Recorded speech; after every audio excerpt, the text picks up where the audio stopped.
bolehkah seorang berpoligami lalu menjadikan isteri-isterinya tinggal dalam satu rumah? Selama kamarnya masih terpisah-pisah dibolehkan. Dibolehkan. Kalau satu kamar haram. Satu kamar haram. Dan itu ada hadis, saya tidak hafal lagi matanya, dilarang mengumpulkan isteri ya, dalam satu kamar. Maksudnya ada perihal-perihal yang saling melihat aurat antara isteri, itu diharamkan.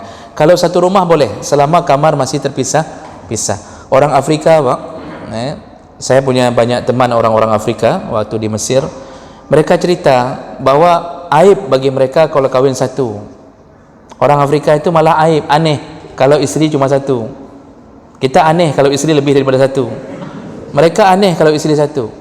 Makanya mereka rata-rata waktu kita tanya berapa bersaudara? 25. Berapa bersaudara? 28. Kenapa bisa begitu? Mamaknya rata-rata 4. Dan lebih aneh lagi, mereka tinggal rata-rata dalam satu rumah. Jadi walaupun rumahnya bukan mewah-mewah, tetapi satu rumah luas-luas. Jadi dibuat kamar untuk isteri pertama sana, buat kamar. Makanya orang Afrika itu terbiasa dengan punya isteri 4, 3, itu terbiasa.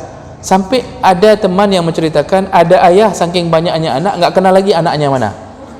Jadi kalau anak minta uang dia tanya, "Kah dari mak Pat?" Sampai begitu.